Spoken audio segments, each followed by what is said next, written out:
प्रभु की नाम की स्तुति हो। कई बार हम सब विलंब करने के समय में हम परमेश्वर के दिए हुए वाचा या परमेश्वर के दिए हुए प्रतिज्ञाओं से पीछे रह जाते हैं।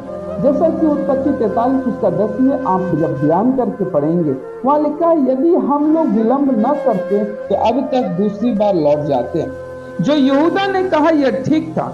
अभी देश में अकाल भयंकर होता गया, जिस तरह से 43 अध्याय का उसके पहले शब्द में लिखा है, अकाल से भी भूखे मरने वाले थे।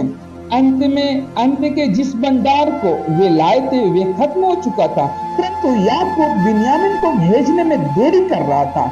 यदि मेरे प्रिय लोगों बिन्यामीन को पहले भेज दिया जाता तो वे सारी समस्याएं हल हो सकती थी। कभी कभी हमारे अंदर भी विलंब करने की आत्मा पाई जाती है। हम कुछ अच्छा काम करने के लिए चाहते हैं, परंतु उसे करने में देरी हम उसे अगले दिन के लिए टाल देते हैं। जब अगला दिन आता है तो हम और अगले दिन के लिए टाल देते हैं, और इस प्रकार से अगला दिन कभी नहीं होता या आता। मेरे प्यारे लोगों, आज इन दिनों में आप जरूर सतर्क और सावधान होकर अपने तेरह के बारे में आप जान रहे होंगे, जो इब्राहिम का पिता कहलाता था। और तेरह का इब्राहिम के पिता का अर्थ है देरी।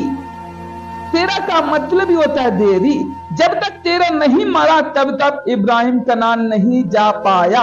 इसके बीच में एक बड़ी घटना है जिस पर आपको ध्यान देना होगा। वह बीच में पड़ा था।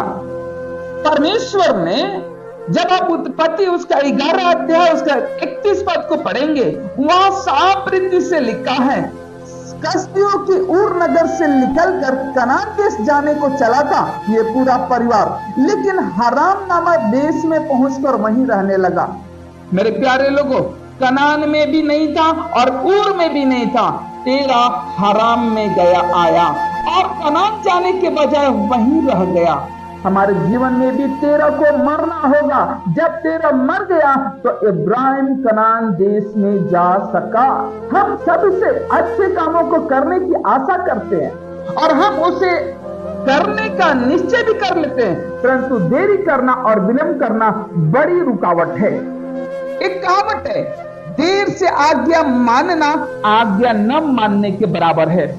किसी काम को करने का ठीक समय वही क्षण है जिसमें परमेश्वर हमसे यह करने के लिए कहता है, आज ही उधार का दिन है। जब दूसरा कुरिन्थियों 2:6 का 2 आप पढ़ेंगे, पौल वहां साफ रीति से लिखा है, आज ही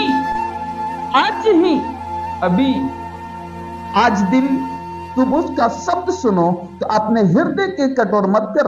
दूसरे शब्दों में, यदि इब्रानियों की पत्री उसका 3 अध्याय उसका 7 और 8 पद को जब हम ध्यान करेंगे, वहां इब्रानियों की पत्री में पौलुस बहुत साफ रीति से लिखता है।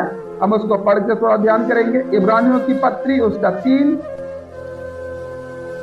और उसका 7 और 8, जैसा पवित्र आत्मा कहता है, यदि आज तुम उसका शब्द सुनो तो अपने मन को कठोर ना करो। मेरे प्रिय लोगों, जैसा इब्राहिम के समय में तेरह ने देर किया और आशीष से दूर रहा, वैसे ही आज हम भी, जैसा कुरिन्थियों की पत्री में लिखा है, आज ही वो दिन है। यदि उस दिन को हम आज करके सुनिश्चित करें तो हम भी जरूर आशीष को प्राप्त करेंगे। प्रभु आप सबको मदद करे।